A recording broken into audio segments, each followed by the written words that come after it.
Welcome to Democracy Now!, democracynow.org, the War and Peace Report. I'm Amy Goodman. In Gaza, the death toll from Israel's 15-week war has topped 25,000, with at least 190 Palestinians killed over the last 24 hours.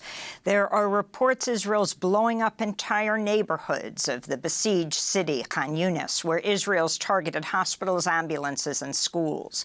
Palestinian families in Khan Yunis are now burying loved ones inside the Nasser hospital complex.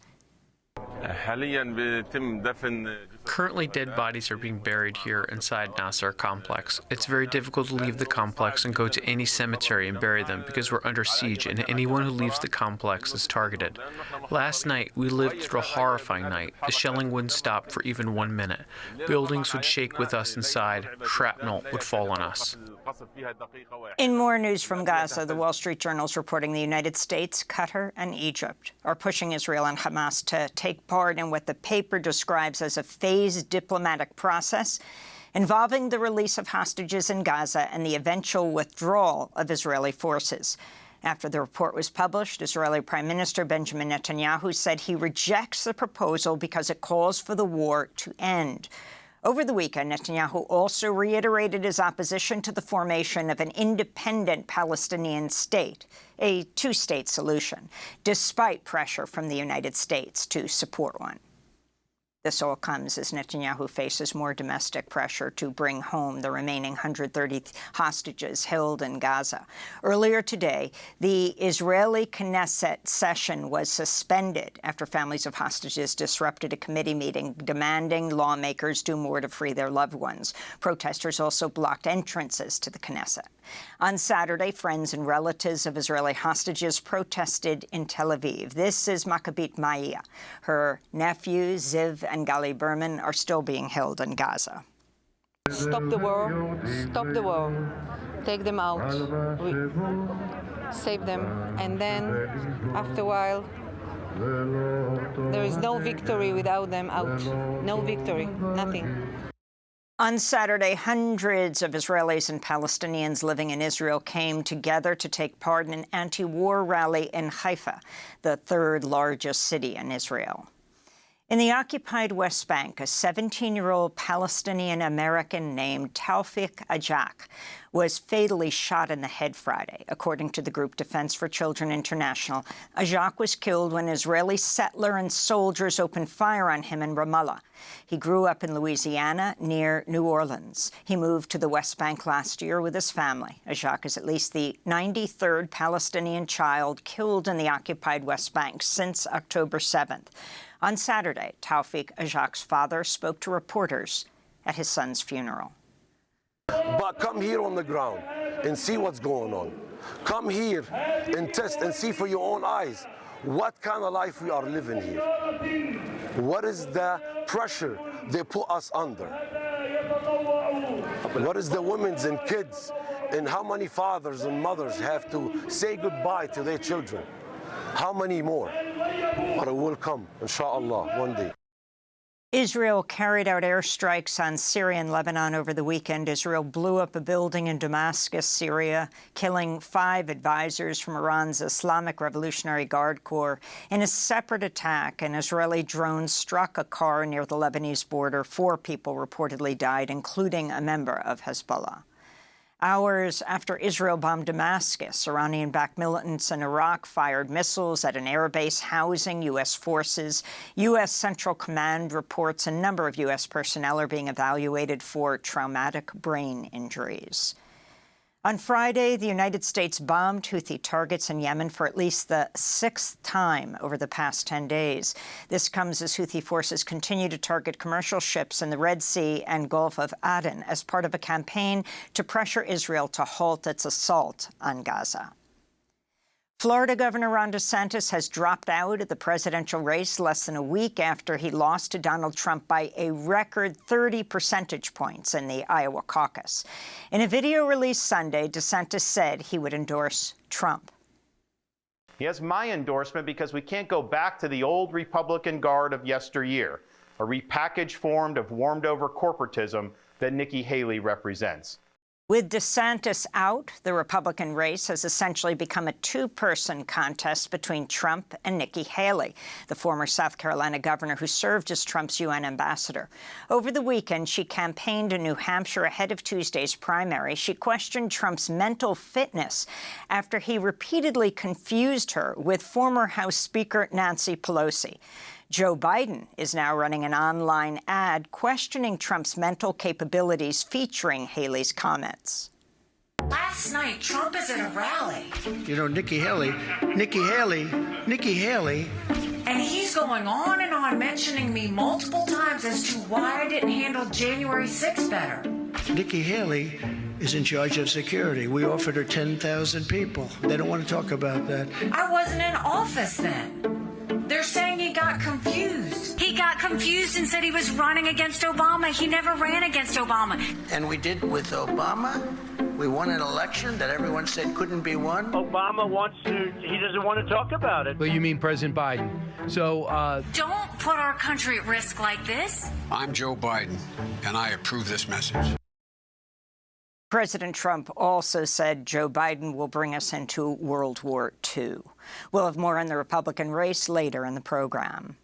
In news on the war in Ukraine, at least 27 people died in the Russian-occupied city of Donetsk when a crowded market was hit by a barrage of artillery shells. Local authorities blame Ukraine for the attack, which Ukraine has denied. On Friday, a Ukrainian drone attacked an oil storage depot inside western Russia, resulting in a major fire. The Russian facility held about 1.6 million gallons of oil. In Germany, hundreds of thousands of people took to the streets over the weekend in nationwide protests against the rise of the far right.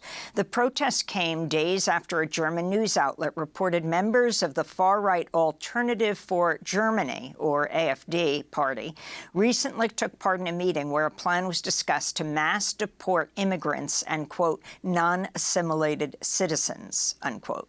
German protesters decried the growing rise of the far right. Es ist mir vor allem wichtig, weil ich das Gefühl habe, It is particularly important to me because I have the feeling that the same thing is happening again, as it happened with the Nazis back then. The whole shift to the right is being normalized. People would rather work with the right than with the left, and it's important to set an example. There are left-wingers. We are here. We are many, and we are against it. Indian Prime Minister Narendra Modi has inaugurated the controversial Ram Temple, a massive Hindu temple built on the ruins of a historic mosque in the northern town of Ayodhya. The site was previously home to the centuries-old Babri Mosque, which was razed to the ground in 1992 by a Hindu mob, triggering the most deadly religious riots since Indian independence. Over 2,000 people were killed, most of them Muslim. The opening of the new temple is seen as an unofficial kickoff for Modi's re-election campaign for a third term and a triumph for his Hindu nationalist agenda. Here in New York, a 3-month-old migrant girl has died after suffering a cardiac arrest. She was staying at a migrant shelter with her family in Queens. This comes amidst an ongoing housing crisis for migrants, many of whom have been left scrambling for a safe place to live after New York Mayor Eric Adams imposed a 60-day limit for families to stay in shelters. The limit's just 30 days for single men. In Brooklyn, around 2,000 migrants staying at the Floyd Bennett Field tent facility, many of them children, have been facing below-freezing temperatures for days. Democracy Now! Was at Floyd Bennett Field this weekend and spoke with Fabiola Mendieta Quapio, a Brooklyn resident and immigrant justice advocate who's been organizing to help provide immigrants with essential needs and resources. We've been receiving complaints about people getting sick because it's cold. They put the heat. They have heat inside, but still, you know, it's just in the area. The area is cold, isolated. Most of the people who live inside these tents, they're new arrivals, right? I don't think it's fair that they're gonna get kicked out and make them go to the intake center again and reapply and wait outside in the cold. We're talking about families with kids. I think the city should reconsider about the 60-day rule, especially for families with small kids. 90 deaths have been recorded over the past week as winter storms pounded vast swaths of the United States. Tens of thousands of homes lost power over the weekend in Oregon and other states. In Tennessee, a boil water notice was issued to all Memphis area residents after water mains froze and broke. A federal judge in New York has ordered the release of James Cromity, who's been spent the last 15 years in prison after being entrapped in a government-orchestrated bombing plot. He's the fourth and final member of the so-called Newburgh Four to be ordered release.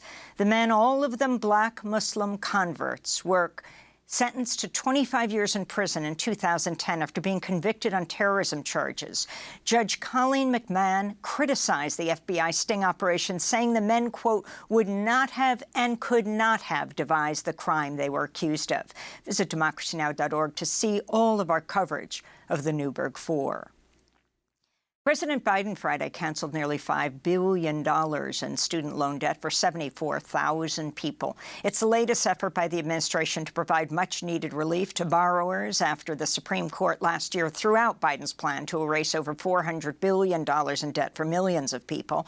The latest move will benefit teachers, nurses, firefighters, and other public service workers, among others. And in Park City, Utah, filmmakers and community members have organized vigils and protests to coincide with the Sundance Film Festival, which is celebrating its 40th edition this year. An international coalition of filmmakers organized under the banner Film Workers for Palestine is calling for a Gaza ceasefire, an end to Israel's occupation of Palestine, and an end to U.S. military support for Israel. Over 700 film workers have signed on to the group's mission, including the American actor Susan Sarandon, British directors Mike Leigh and Ken Loach, Palestinian-American filmmaker Shireen Dabbas, who was Emmy-nominated for directing Only Murders in the Building, Indian-American filmmaker Mira Nair, and Finnish director Aki Kaurismäki. Roughly 200 people rallied in Park City's busy Main Street Sunday, shutting down traffic, demanding a ceasefire. Meanwhile, the group reports Sundance officials have been directing filmmakers not to publicly raise the topic of Palestine. And those are some of the headlines. This is Democracy Now!, democracynow.org, The War and Peace Report. I'm Amy Goodman.